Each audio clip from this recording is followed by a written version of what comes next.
পরম করুণাময় ও দয়ালু আল্লাহর নামে শুরু করছি।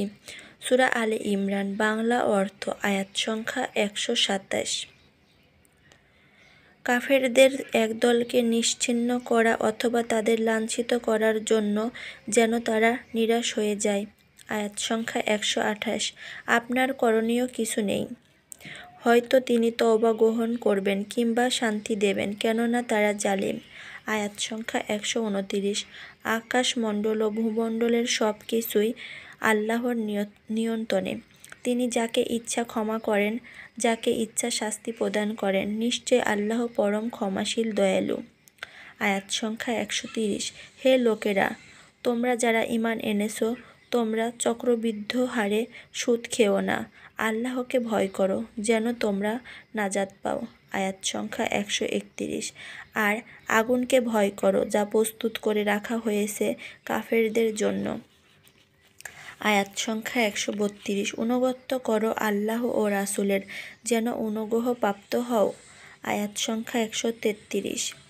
আর তোমরা তোমাদের রবের ক্ষমার প্রতি ধাবমান হও প্রতিযোগিতার মনোভাব নিয়ে, ওই জান্নাতের প্রতি যার বিস্তৃতি আসমান ও জমিনের ন্যায়, তা মুত্তাকীদের জন্য প্রস্তুত। আয়াত সংখ্যা 134। যারা ব্যয় করে সচ্ছল ও অসচ্ছল উভয় অবস্থায়, আর তারা ক্রোধ সংবরণ করে আর ক্ষমা করে মানুষকে, আল্লাহ সৎকর্মশীলদেরকে ভালোবাসেন। আয়াত সংখ্যা 135। আর তারা যখন কোনো অন্যায় সম্পাদন করে ফেলে বা নিজেদের প্রতি জুলুম করে, তখন আল্লাহকে স্মরণ করে ও স্বীয় পাপের জন্য ক্ষমা প্রার্থনা করে। আর ক্ষমাই বা কে করতে পারে আল্লাহ ছাড়া? আর তারা জেনে শুনে কাজের ওপর জিদ ধরে না। আয়াত সংখ্যা 136। এরাই ওই সব লোক যাদের প্রতিদান হলো তাদের রবের পক্ষ হতে ক্ষমা এবং চির আবাসযোগ্য জান্নাত, যার নিচ দিয়ে নহর প্রবাহিত, সেখানে তারা চিরস্থায়ী হবে। কর্মীদের প্রতিদান কতই না সুন্দর। আয়াত সংখ্যা 137। তোমাদের পূর্বে অনেক ঘটনা ঘটেছে, তাই পৃথিবীতে ঘুরে দেখো যে মিথ্যাবাদীদের কিরূপ পরিণতি হয়েছে। আয়াত সংখ্যা 138। এটা মানব জাতির জন্য বিশদ বর্ণনা আর হেদায়েত ও উপদেশ মুত্তাকীদের জন্য। আয়াত সংখ্যা 139। আর তোমরা শক্তিহারা ও দুঃখিত হইও না, তোমরাই বিজয়ী হবে যদি তোমরা মুমিন হও। আয়াত সংখ্যা 140। তোমরা আঘাত পেয়ে থাকলে তারাও তেমনি আঘাত পেয়েছে। এ দিনসমূহকে আমি মানুষের জন্য পর্যায়ক্রমে পরিবর্তন ঘটাই, যেন আল্লাহ ও মুমিনদেরকে জানতে পারেন এবং কতককে শহীদ রূপে গ্রহণ করতে পারেন।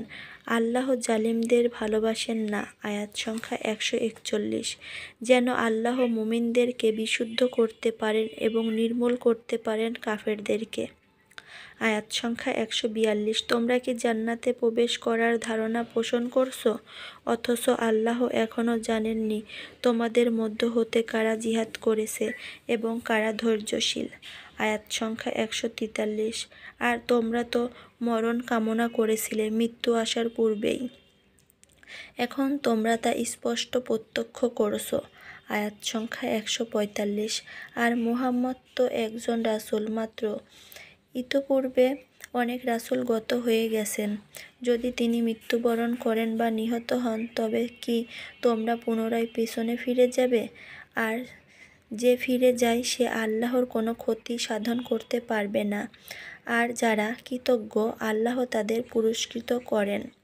আয়াত সংখ্যা 145। আর আল্লাহর অনুমতি ব্যতিরেকে কারো মৃত্যু হতে পারে না, যেহেতু প্রত্যেকের মেয়াদ নির্ধারিত। আর যে দুনিয়ার সুযোগ চায় তাকে সেখান থেকেই দিয়ে থাকি, আর যে পরকালের পুরস্কার প্রার্থনা করে আমি তাকে তাই দিয়ে থাকি, আর শীঘ্রই কৃতজ্ঞদের প্রতিদান দেব।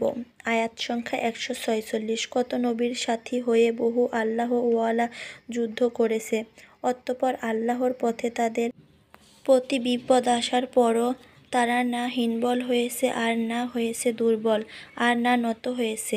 আর আল্লাহ তাআলা ধৈর্যশীলদের ভালোবাসেন। আয়াত সংখ্যা 147। আর তাদের কথা ছিল শুধু, হে আমাদের রব, আমাদের পাপরাশি ও কাজের সীমা লঙ্ঘনকে ক্ষমা করে দিন, আমাদের পা দৃঢ় করুন ও সাহায্য করুন কাফেরদের মোকাবেলায়।